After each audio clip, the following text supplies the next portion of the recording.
अमीर और गरीब बहू की सास ससुर का ड्रेस कंपटीशन। पिंकी ने बिटिया की शादी कितने अच्छे से की है। भाई साहब ने इतना अच्छा अरेंजमेंट किया है, वरना गरीब आदमी के लिए बेटी की शादी करना बहुत बड़ी बात होती है। हाँ बहन, तुम ठीक कह रही हो। बेचारे पता नहीं कब से रुपए जोड़ रहे थे, तब जाके बेटी की शादी इतनी धूमधाम से कर रहे हैं, इतनी गरीबी में भी। इसीलिए बहन मैंने तो 1100 रुपए शगुन में दे दिए। कमला और सविता आपस में बात कर रही होती हैं। इनकी बातें सुनकर पास में बैठी ललिता कहती है, अरे बहन, अमीर गरीब कुछ नहीं होता, ये सब कहने की बातें हैं। कुछ लोगों को आदत होती है गरीबी दिखाने की, वरना कोई गरीब इतनी अच्छी शादी कैसे कर सकता है, तुम खुद बताओ। ललिता की बात सुनकर कमला और सविता चुप हो जाती हैं। दरअसल ललिता काफी अमीर है और हमेशा गरीबों को उनकी गरीबी का ताना देती रहती है। सविता और कमला ये बात अच्छी तरह से जानती हैं, इसलिए उसे ज्यादा मुंह नहीं लगाती और शादी के फंक्शन में लग जाती हैं। थोड़ी देर में पूजा की वरमाला होती है, उसके बाद फेरे और विदाई हो जाती है। सब लोग खाना खाकर अपने अपने घर वापस आ जाते हैं। ऐसे ही 1-2 दिन बीत जाते हैं। एक दिन ललिता और नरेश अपनी बैल्कनी में बैठे कॉफी पी रहे होते हैं। कितना अच्छा मौसम हो रहा है, ऐसा लग रहा है जैसे बारिश आएगी। हाँ, लग तो ऐसा ही रहा है। वैसे इस मौसम में बैल्कनी में बैठने का मजा ही कुछ और है। हाँ? दोनों बातें कर रहे होते हैं कि तभी रोहन वहाँ आ जाता है। मम्मी, आपने मेरी ब्लू वाली शर्ट देखी है क्या? पूरी अलमारी ढूंढ ली, मिली नहीं। अरे वो तो मेरे कमरे में रखी है, मैंने प्रेस करके अपनी अलमारी में रख ली थी और तूने मुझसे पूछा भी नहीं। बेकार में पूरा कमरा फैला दिया होगा, रुक मैं ला कर देती हूँ। जैसे ही ललिता बैल्कनी से उठती है, उसका ध्यान नीचे झाड़ू लगा रही कमला पर जाता है।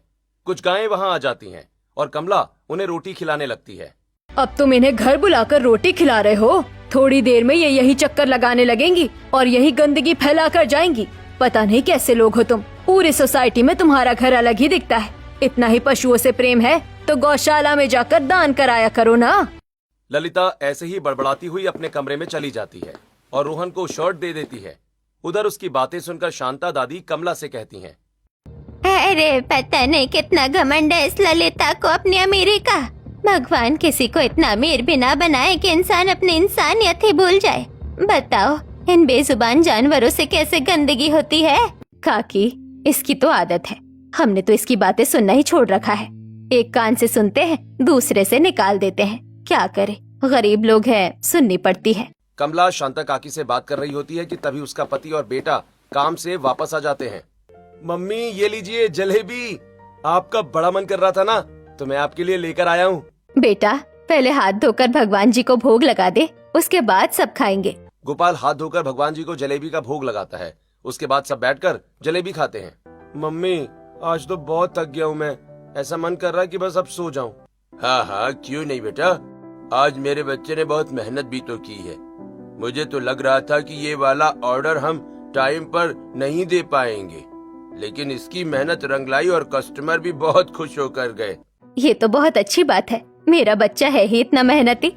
राजेश की एक छोटी सी फर्नीचर की दुकान है, जिस पर बाप बेटा मिलकर काम करते हैं और उसी से उनका घर चलता है। 1-2 दिन ऐसे ही बीत जाते हैं और एक दिन रोहन मम्मी पापा चिल्लाते हुए अपने कमरे से हॉल में आता है, जहाँ उसके मम्मी पापा बैठे होते हैं। अरे क्या हो गया भाई, क्यों हल्ला मचा रखा है पूरे घर में? अरे पापा, बात ही ऐसी है, अगर आप सुनोगे ना तो आप भी खुशी से झूम जाओगे। अरे पहेलियाँ क्यों बुझा रहा है, साफ साफ बता क्या हुआ है। मम्मी पापा, मैं MBA में पूरे कॉलेज में फर्स्ट आया हूँ। मैंने कॉलेज में टॉप किया है और मुझे प्लेसमेंट में मिल गया है। अरे ये तो सच में बहुत अच्छी बात है, मैं तो पूरे मोहल्ले में मिठाई बांटूंगी। ये सुनकर रोहन के मम्मी पापा बहुत खुश हो जाते हैं। लो भाई, ये पैसे लो पहले तुम, और पूरे मोहल्ले में मिठाई बंटवा दो। लतिका मिठाई लेकर पूरे मोहल्ले में बांटती है और कमला के घर भी जाती है। ये लो मिठाई, मेरा बेटा MBA में फर्स्ट आया है। गरीबी में तुमने अपने बेटे को अच्छे से पढ़ाया भी नहीं और काम पर लगा दिया, तुमने इसका फ्यूचर खराब कर दिया। तुम तो गरीब थे ही, आगे इसका परिवार भी गरीब ही रहेगा। ये कहकर ललिता वहाँ से चली जाती है, लेकिन कमला की आंखें भर आती हैं। कमला को भावुक देखकर गोपाल उसे समझाता है। अरे मम्मी, आप क्यों इनकी बातों को दिल पर ले रही हो? इनकी तो आदत है ना ऐसा कहना। मुझे पता है आपने और पापा ने मुझ पर बहुत मेहनत की है, लेकिन अगर मैं आगे पढ़ता तो हमारा घर कैसे चलता? माँ, मेरे लिए आप दोनों ज्यादा जरूरी हो, ना कि अमीरी या पढ़ाई लिखाई। इस तरह गोपाल कमला को समझाता है। ऐसे ही दिन बीत रहे होते हैं और एक दिन ललिता नरेश से कहती है, सुनते हो जी, मैं कह रही थी कि अब तो रोहन की जॉब भी लग गई है। अब कोई अच्छी सी लड़की देखकर इसकी शादी कर दो। अब हम कब तक अकेले रहेंगे? अरे ललिता, मैं बताना भूल गया, मनोज का फोन आया था।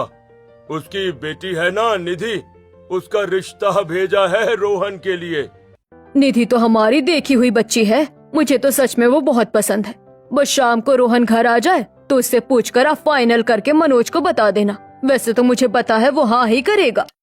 थोड़ी देर में रोहन भी घर वापस आ जाता है। ललिता उससे निधि के बारे में बात करती है तो रोहन शर्माते हुए हाँ कर देता है।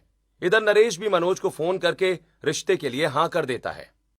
भाई शुभ काम में देरी कैसी, मैं तो कहता हूँ कि अगले हफ्ते ही शुभ मुहूर्त और दोनों बच्चों की शादी कर देते हैं। दोनों परिवार अगले हफ्ते के मुहूर्त पर ही शादी के लिए राजी हो जाते हैं। अब घर में रोहन और निधि की शादी की तैयारियां शुरू हो जाती हैं। देखो ललिता, कार्ड का डिजाइन फाइनल हो गया है। हाँ, कार्ड तो बहुत प्यारा लग रहा है। चलो सबसे पहले निमंत्रण गणेश जी को देकर आते हैं। ललिता कार्ड लेकर मंदिर जाती है और वहाँ पूजा करके वापस लौटती है। रास्ते में उसे पिंकी और कमला मिलती हैं। पिंकी बहन, अगले हफ्ते मेरे बेटे की शादी है, तुम लोगों को जरूर आना है। शहर के सबसे बड़े पैलेस में होगी मेरे बेटे की शादी। हाँ बहन, हम जरूर आएंगे। ये कहकर ललिता अपने घर चली जाती है और दोनों अपने अपने घर वापस आ जाती हैं। ऐसे ही 1-2 दिन बीत जाते हैं। ललिता के घर में जोर शोर से तैयारियां चल रही होती हैं। वहीं कमला बेचारी पूरे घर का काम अकेले संभालती है। कमला बहन, अब तो तुझे भी गोपाल के लिए अच्छी सी लड़की देखकर शादी कर देनी चाहिए। कब तक तू अकेले घर संभालती रहेगी? पिंकी बहन, मैं तो चाहती हूँ, लेकिन अच्छी लड़की मिले तो सही। अरे कैसी बात कर रही है? आप निकिता को तो जानती है, वो मेरी बहन की लड़की है। इतनी सुंदर, सुशील, संस्कारी लड़की है। सारा काम आता है उसे, साथ में सिलाई, कढ़ाई, बुनाई भी। आप कहें तो मैं बात चलाऊं? नेकी और पूछ आप बात चलाइए। मैं तो चाहती हूँ कि जल्द से जल्द मेरे बेटे की शादी हो जाए। पिंकी घर जाकर निकिता की मम्मी पापा से गोपाल के रिश्ते के बारे में बात करती है और वो तुरंत ही हाँ कर देते हैं। इस तरह गोपाल और निकिता का रिश्ता भी पक्का हो जाता है। इधर रोहन और निधि तो दूसरी तरफ गोपाल और निकिता की शादी एक ही दिन हो जाती है। एक तरफ निकिता की मुंह दिखाई होती है तो दूसरी तरफ निधि का रिसेप्शन। गांव की औरतें पहले लतिका के घर जाती हैं। ललिता, बहू तो बहुत सुंदर है। कितनी अच्छी जोड़ी मिली है तेरे बेटे और बहू की। भगवान इन पर अपना आशीर्वाद बनाए रखे। लाखों में एक ढूंढ कर लाई हूँ मैं अपने हीरे जैसे बेटे के लिए। मेरी बहू तो फैशन डिजाइनर है, बहुत बड़ी कंपनी में जॉब लगी है, इंटरनेशनल ऑर्डर पर काम करती है। निधि एक फैशन डिजाइनर है। उसने बहुत ही प्यारा फैंसी लहंगा पहना है जिसका ऑफ शोल्डर ब्लाउज है। बालों को भी उसने बहुत स्टाइलिश तरीके से सेट किया है जिससे उसका लुक बेहद आकर्षक लग रहा है। सभी औरतें उसकी बहुत तारीफ करती हैं। थोड़ी देर के बाद पड़ोसने कमला के घर उसकी बहू को देखने जाती हैं। निकिता ने अपने हाथों से सिला हुआ एक राजवाड़ी लहंगा और फुल स्लीव्स ब्लाउज पहना है। संस्कारी पहनावे में निकिता बहुत खूबसूरत लग रही है। भाई मानना पड़ेगा, कमला तूने भी बहुत सुंदर बहू ढूंढी है। और कितनी गुणी है, देख तो सही कितने अच्छे कपड़े बना रखे हैं। अब तो मैं अपने सारे कपड़े तेरी बहू से ही सिलवाऊंगी। सविता की बात सुनकर सब लोग हंसने लगते हैं और अपने अपने घर चले जाते हैं। ऐसे ही कुछ दिन बीत जाते हैं। इधर गोपाल अपने पापा के साथ फर्नीचर की दुकान पर जाता है तो वहीं दोनों सास बहू घर का काम करती हैं। एक दिन निकिता अपनी सास के लिए एक बहुत ही प्यारी सी साड़ी तैयार करती है। मम्मी जी, आज ये वाली साड़ी पहनकर ही मंदिर जाइए। निकिता प्यार से कमला को साड़ी पहना देती है और कमला उसे पहनकर मंदिर जाती है। कमला की साड़ी देखकर पिंकी कहती है, अरे वाह, ये साड़ी तो बहुत प्यारी लग रही है और इसका ब्लाउज लगता है निकिता ने बनाया है। जी बहन जी, उसी ने पहनाई है जबरदस्ती। बड़ी ही संस्कारी और गुणी बहू है मेरी। कितने भी कठिन डिजाइन हो बहुत अच्छे से बना देती है। अब तुम इस ब्लाउज को ही देख लो। गांव की और भी औरतें निकिता के सिले हुए कपड़े देखती हैं और उसकी तारीफ करती हैं। अब पड़ोस की औरतें निकिता से ही कपड़े सिलवाने लगती हैं। ऐसे ही कुछ दिन बीत जाते हैं। एक दिन ललिता हॉल में बैठी है, तभी अपने कमरे से ऑफिस के लिए तैयार होकर रोहन वहां आता है। रोहन को देखकर ललिता कहती है, रोहन बेटा, तेरी शादी को एक ही हफ्ता हुआ है और तूने ऑफिस जाना भी शुरू कर दिया। अरे ये तो घूमने फिरने के दिन है, तूने अपनी छुट्टी नहीं बढ़वाई क्या? मम्मी, मैं घर पर रहकर बोर हो जाता हूँ। क्या करूँगा मैं घर पर रहकर? वैसे भी मेरा ऑफिस तो सुबह 10 से शाम को 5 बजे तक है ना। रोहन की बात को सुनकर पास में बैठे नरेश कहते हैं, बेटा इतने भी कम अकल मत बनो। ये मत भूलो कि निधि तुम्हारी वजह से इस घर में आई है। अपना सब कुछ छोड़कर अगर तुम ऐसे ही काम में बिजी रहोगे तो वो भी वापस अपनी जॉब ज्वाइन कर लेगी। नरेश की बात को सुनकर सभी लोग हंसने लगते हैं। इतनी देर में निधि भी वहाँ आ जाती है। बेटा, मेरे घर में पैसों की कोई कमी है क्या जो तुम छुट्टी नहीं ले सकते? और फिर तुम मेरे इकलौते बेटे बहू हो। आराम से घूमो फिरो, बहू को हनीमून पर ले जाओ। कोई क्या कहेगा कि ललिता ने अपनी बहू को कहीं घूमने भी नहीं भेजा। चलो रखो ये बैग और बाहर जाने की तैयारी करो। ललिता और नरेश जबरदस्ती रोहन और निधि को हनीमून पर भेजने की तैयारी करवाते हैं। दोनों अपने कमरे में जाते हैं। अच्छा हुआ ना, मैं तो पहले ही कह रही थी कि कहीं घूमने चलते हैं। देखो मम्मी पापा भी मेरी साइड है। हाँ भाई, 8 दिन में ही तुमने सब पर जादू कर दिया। चलो बताओ अब कहाँ जाना है? मुझे तो कश्मीर की वादियों में जाना है। ठंडी ठंडी हवाएं, बर्फ, गुलमर्ग की घाटियाँ, ये सब नजारे देखने हैं। ठीक है मेरी जान, मैं अभी टिकट बुक करता हूँ, तुम सामान पैक करो। रोहन टिकट बुक करता है और थोड़ी देर में दोनों अपना सामान पैक करके हवाई जहाज से कश्मीर पहुंच जाते हैं। वहाँ दोनों खूब एंजॉय करते हैं, साथ में ढेर सारी फोटो क्लिक करते हैं, उन्हें इंस्टाग्राम पर अपलोड करते हैं। मुझे पहाड़ों वाली मैगी खानी है।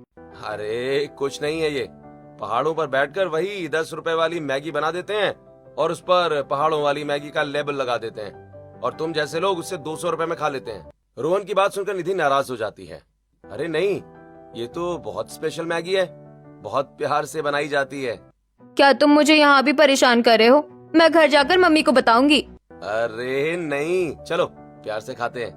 दोनों हनीमून पर खूब मस्ती करते हैं और फिर घर वापस आ जाते हैं। ऐसे ही कुछ दिन बीत जाते हैं। एक दिन कमला और निकिता घर का काम कर रही होती हैं कि तभी ललिता वहाँ आ जाती है। अरे तुम अपने पति के साथ कहीं घूमने नहीं गई क्या? मेरे बेटे बहू को देखो, पिछले हफ्ते ही कश्मीर घूम कर आए हैं। मैं तो कहती हूँ तुम भी बाहर घूमने चली जाओ, काम तो पूरी जिंदगी होता रहेगा। हाँ चाची जी, मम्मी और गोपाल भी कह रहे थे, लेकिन मैंने ही मना कर दिया। अभी शादियों का सीजन चल रहा है तो फर्नीचर के काफी ऑर्डर आ रहे हैं, उन्हें पूरा करेंगे तभी तो फायदा होगा। बुरा मत मानना कमला बहन, लेकिन जैसी तुम हो वैसी ही तुम्हारी बहू भी है। इसे भी खुद से ज्यादा घर की फिक्र रहती है। अरे ये दिन बाद में नहीं आएंगे, फिर करती रहना बुढ़ापे में काम। ललिता की बात सुनकर कमला जवाब देती है।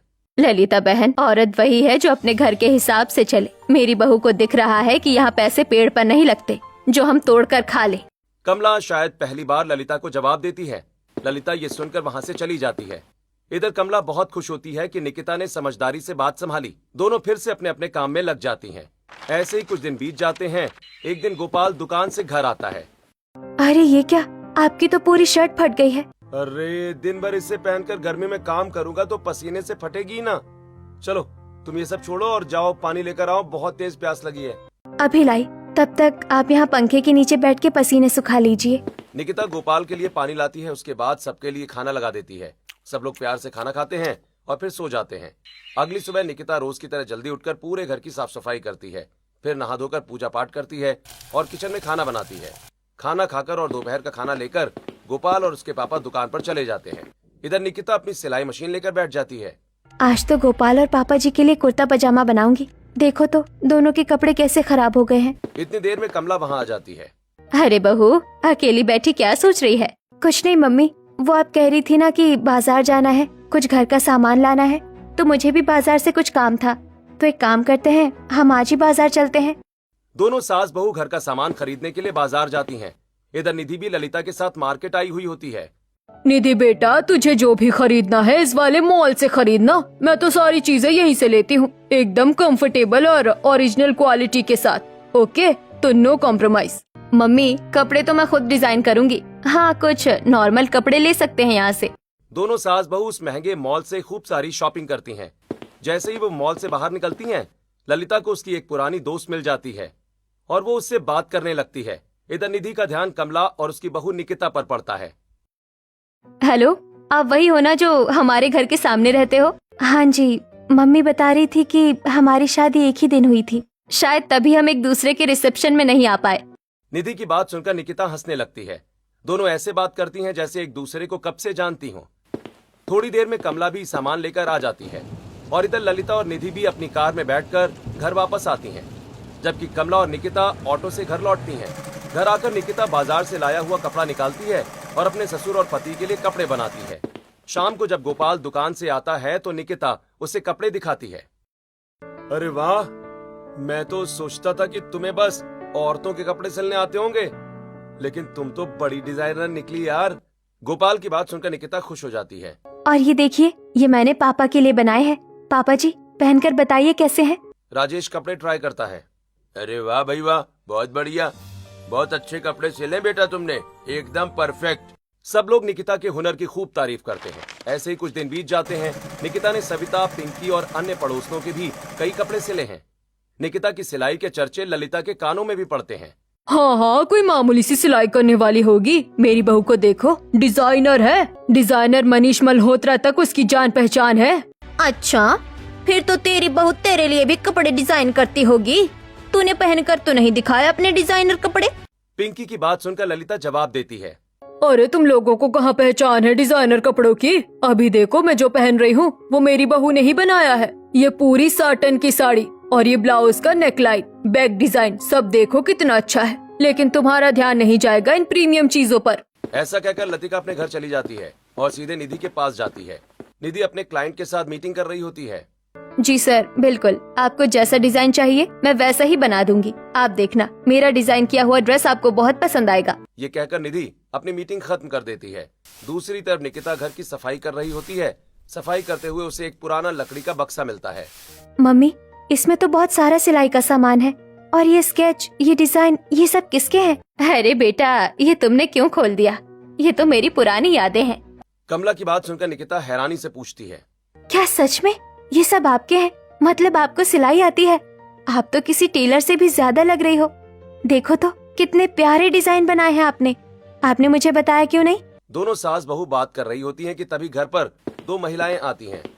हमारे शहर में एक प्रतियोगिता हो रही है जिसमें डिजाइनर अपनी बनाई हुई ड्रेस मॉडल को पहनाएंगे। जो सबसे अच्छा डिजाइन करेगा उसे 1 लाख रुपए और अपना बिजनेस शुरू करने के लिए जगह और अन्य सहायता दी जाएगी। ये हमारा कांटेक्ट नंबर है, अगर आप भाग लेना चाहें तो ले सकती हैं। निकिता उनका कार्ड ले लेती है और वापस अपनी सास के पास आती है। मम्मी जी, ऐसे नहीं, सच सच बताइए ना, आपने इतनी अच्छी कला ऐसे छुपा कर क्यों रखा है मुझसे? निकिता की जिद पर कमला को बताना पड़ता है। दरअसल जब मैं छोटी थी ना तो मुझे डिजाइनिंग करना बहुत पसंद था, लेकिन गरीबी की वजह से मैं अपना सपना पूरा नहीं कर पाई। मुझे साड़ी पहनना, डिजाइन बनाना ये सब बहुत अच्छा लगता था। ये देखो, ये वाली साड़ी मैंने एक प्रतियोगिता के लिए डिजाइन की थी। ये कहते कहते कमला चुप हो जाती है। तो फिर आपने प्रतियोगिता में हिस्सा लिया या नहीं? और विनर कौन बना? यकीनन आप ही जीती होंगी। नहीं बेटा, प्रतियोगिता की एंट्री फीस बहुत ज्यादा थी, इसीलिए मैं हिस्सा नहीं ले पाई। ये सुनकर निकिता थोड़ी परेशान हो जाती है, लेकिन अगले ही पल मुस्कुराकर कहती है। मम्मी जी, जो आप पहले नहीं कर पाए वो आप करेंगी। मैं इस कंपटीशन में पार्टिसिपेट कर रही हूँ और मेरी मॉडल आप और पापा जी होंगे। आप देखिएगा, ये कंपटीशन तो आप ही जीतेंगी। डिजाइन आपके होंगे लेकिन रेडी मैं करूँगी और विनर भी आप ही होंगी। निकिता अपनी सास के सपने को एक बार फिर से जिंदा करती है और कार्ड में दिए गए नंबर पर कॉल करके कंपटीशन में अपना नाम दर्ज करवा देती है। उधर जब ये बात ललिता को पता चलती है तो वो निधि से कहती है। मेरी बहू किसी से कम नहीं है। जब वो गवार निकिता एक मामूली सी दर्जी होकर कंपटीशन में हिस्सा ले रही है और अपनी सास को मॉडल बना रही है, तो हम पीछे क्यों रहे? बहू, मैं तेरी मॉडल बनूंगी और हमें ये कंपटीशन हर कीमत पर जीतना है। अरे मम्मी, आप बिल्कुल टेंशन मत लीजिए। ऐसे छोटे मोटे कंपटीशन तो हम रोज जीत जाएंगे। बस आप मुझे अपना डिजाइन बताइए, आपको किस तरह के डिजाइन पसंद है। आप बता रही थी ना कि आपको भी डिजाइनिंग का शौक था, लेकिन फिर रोहन हो गया और आप उसके देखभाल में लग गई। ये कहकर निधि हल्का सा मुस्कुरा देती है। हाँ, और नहीं तो क्या, वरना मैं तो अपने जमाने की टॉपर हुआ करती थी और ये आजकल के डिजाइनर तो मेरे सामने फीके हैं। ललिता अपनी ही तारीफ करती है, जिसे सुनकर निधि को हंसी भी आ जाती है और थोड़ा अजीब भी लगता है। लेकिन अब दोनों का फोकस सिर्फ ड्रेस डिजाइन करने पर था। ललिता निधि के साथ बाजार जाती है और वहाँ से महंगे महंगे सामान खरीदती है। बहू, ये वाला फैब्रिक लो, जिस हिसाब से मैंने डिजाइन किया है उस पर यही अच्छा लगेगा। नहीं मम्मी, ये सही से फिट नहीं बैठेगा और इसमें फिनिशिंग भी नहीं आएगी। आप इस वाले को रहने दीजिए। ललिता निधि की एक भी नहीं सुनती और सारी चीजें अपने हिसाब से ही खरीदवा लेती है। निधि भी जैसा ललिता कहती है वैसा ही ड्रेस डिजाइन करके तैयार कर देती है। जब पूरी ड्रेस बनकर तैयार हो जाती है तो ललिता उसे ट्राई करती है। मम्मी जी, ये थोड़ा ऑकवर्ड लग रहा है, हम इसे अभी भी चेंज कर सकते हैं। नहीं, बिल्कुल नहीं, कितना प्यारा डिजाइन है, एकदम प्रीमियम फील आ रही है। ललिता निधि की एक बात भी नहीं मानती। निधि फिर भी अपनी समझ से ड्रेस को थोड़ा ठीक करने की कोशिश करती है। साथ ही वो अपने ससुर के लिए भी ड्रेस बनाती है, लेकिन यहाँ भी ललिता दखल देती है और अपनी ही ड्रेस के सेम कलर का कोट पैंट नरेश के लिए बनवाती है। दूसरी तरफ कमला की बहू निकिता बहुत ही ध्यान से ड्रेस तैयार करने में लगी होती है। मम्मी जी, ये आपका फाइनल डिजाइन है ना? इसमें कोई बदलाव तो नहीं करना है। अब मैं इसे बना दूं? बेटा, तब जमाना और था, अब सब बदल गया है। तुम्हें अपने हिसाब से जो सही लगे वैसा बना लो। कमला अपना पुराना डिजाइन दिखाकर बाकी सब निकिता पर छोड़ देती है। निकिता बाजार जाकर कपड़ा, मोती, धागे, दुपट्टा और राजेश के सूट का फैब्रिक खरीदती है। घर आकर दिन रात मेहनत करके वो ड्रेस तैयार करती है। मम्मी जी, ड्रेस तैयार हो गई है, आप एक बार फिटिंग चेक कर लीजिए। अगर कहीं से लूज है तो मैं भी ठीक कर दूंगी। कमला ड्रेस पहनकर देखती है और ड्रेस बिल्कुल परफेक्ट फिट आती है। इसके बाद निकिता राजेश की ड्रेस भी तैयार करती है। इस तरह वो दोनों के लिए डिजाइनर ड्रेस तैयार कर देती है जो बहुत ही खूबसूरत लगती है। निकिता, मुझे लगता है तुम्हारे जैसा डिजाइनर कपड़े कंपटीशन में कोई नहीं पहन कर आएगा। मुझे यकीन नहीं हो रहा कि तुम्हारे अंदर इतना टैलेंट है यार। बेटा, टैलेंट तो सबके पास ही होता है, बस अमीर लोगों को उसे दिखाने का मौका मिल जाता है और गरीब ऐसे ही रह जाते हैं। देखो ना, हमारी बहू गांव में कपड़े सिल रही है तो दर्जी कहलाती है, और सामने वालों की बहू ऑफिस में काम कर रही है तो डिजाइनर कहलाती है। हाँ, फर्क बस अमीरी और गरीबी का है, टैलेंट का नहीं। सभी लोग बैठकर बातें कर रहे होते हैं और इधर ललिता अपने घर के बाहर बैठी होती है और जानबूझकर रास्ते से गुजरती सविता से कहती है, सविता बहन, तुम नहीं आओगी क्या कल कंपटीशन देखने? हाँ, जरूर आऊंगी। हमारी निकिता भी तो हिस्सा ले रही है, हम तो जरूर आएंगे। तुम्हारी निकिता हिस्सा ले या जीतेगी तो मेरी बहू ही। तुम देखना, मेरी बहू ने सव्यसाची डिजाइनर से आइडिया लेकर डिजाइन किया है। अब तो मुझे कल का इंतजार है जब पूरी दुनिया मेरे कपड़े देखेगी। ललिता बिना मतलब अपनी बहू और खुद का दिखावा करती है। पड़ोसन उसकी बातों से बोर हो जाती है लेकिन कुछ कहती नहीं। आखिरकार कंपटीशन का दिन आ जाता है। निकिता अपने सास ससुर और गोपाल के साथ कंपटीशन में पहुंचती है। दूसरी तरफ निधि, रोहन, नरेश और ललिता भी वहां पहुंच जाते हैं। सभी पार्टिसिपेंट्स एक एक करके अपने मॉडल्स को ड्रेस पहनाकर स्टेज पर लाते हैं और अपना प्रदर्शन करते हैं। और फिर बारी आती है ललिता की। ललिता महंगे पार्लर से तैयार होकर आती है। निधि ने उसे अपने डिजाइन किए हुए कपड़े अच्छे से पहनाए होते हैं। जैसे ही ललिता स्टेज पर आती है, सभी जज उसे देखकर हैरान हो जाते हैं। ललिता को देखकर पड़ोसनें आपस में कहती हैं, अरे ये क्या पहन लिया इसने, ये डिजाइन किया है इसकी बहू ने, इसीलिए इतनी तारीफ करती थी अपनी बहू की। ये कितनी बुरी लग रही है इस ड्रेस में, कम से कम अपनी उम्र का तो लिहाज किया होता। हाँ देखो तो, ब्लाउज में स्लीव भी नहीं है। और ये क्या है, ये ना तो पूरा लहंगा लग रहा है ना प्लाजो, कुछ अजीब सा ही लग रहा है। तभी पास में बैठी शांता दादी बोल पड़ती हैं, अरे इसका दुपट्टा तो देखो, इससे अच्छा तो ये इसे उतार कर ही रख देती। शांता दादी की बात सुनकर सविता, पिंकी और पास बैठे सभी लोग हंसने लगते हैं। दरअसल ललिता ने एक ऑफ शोल्डर ब्लाउज पहना होता है। नीचे फिश कट लहंगा है जिसमें साइड स्लिट भी है। दुपट्टा बहुत पतला सा फोल्ड करके एक साइड पर डाला हुआ है। ऊपर से ललिता थोड़ी मोटी भी है और ये कपड़े उसकी उम्र के हिसाब से ओवर लग रहे हैं। किसी को भी ललिता का ये लुक पसंद नहीं आता। यहाँ तक कि ललिता ने नरेश के कपड़े भी अपने लहंगे से मैच करवाए होते हैं, जिससे उसका लुक भी अजीब सा लग रहा होता है। इस वजह से कोई भी नरेश पर ध्यान नहीं देता। अब बारी आती है निकिता की। जैसे ही कमला और राजेश स्टेज पर आते हैं, सबकी आंखें चमक उठती हैं। अरे ये मेरे मम्मी पापा हैं। गोपाल के साथ साथ सविता, पिंकी और बाकी लोग भी तालियां बजाने लगते हैं। कमला और राजेश सच में बहुत सुंदर लग रहे होते हैं। कमला ने एक बहुत ही प्यारा राजस्थानी लहंगा डिजाइन किया होता है और निकिता ने हाथ से एम्ब्रॉयडरी करके और भी खूबसूरत बना दिया है। कमला ने इस लहंगे के साथ 3 दुपट्टों का स्टाइल रखा होता है, एक साड़ी की तरह अटैच, दूसरा सिर पर और तीसरा कंधे पर नियटली फोल्ड किया हुआ है। निकिता ने कमला का हल्का और सादगी भरा मेकअप किया होता है, जिसमें वो बेहद खूबसूरत लग रही होती है। ये होती है कपड़े पहनने की समझ। सही डिजाइनर वही है जो उम्र के हिसाब से कपड़े बनाए। कमला, तूने तो कमाल कर दिया। और देखो तो, राजेश भाई भी कितने अच्छे लग रहे हैं। ऐसा लग रहा है जैसे नए नवेले दुल्हा दुल्हन हो। सभी लोग निकिता, कमला और राजेश की खूब तारीफ करते हैं। आखिरकार जज अपना फैसला सुनाते हैं। देखिए, आज के ड्रेस कंपटीशन के विनर हैं मिसेस कमला और मिस्टर राजेश, और उनकी डिजाइनर है निकिता। मैं इन तीनों को स्टेज पर बुलाना चाहूंगा।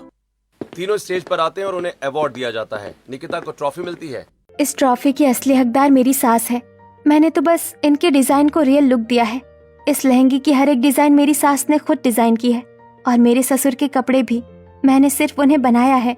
निकिता की बात सुनकर जोरदार तालियां बजती हैं। सब लोग कमला और निकिता की खूब तारीफ करते हैं। उधर ये सब देखकर ललिता का चेहरा उतर जाता है।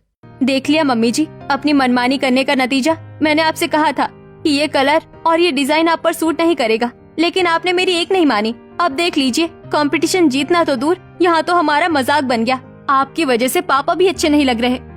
निधि की बात सुनकर ललिता वहाँ से मुंह छिपाकर निकलने लगती है। ललिता को ऐसे जाते हुए देखकर सविता, पिंकी और बाकी लोग हंसने लगते हैं।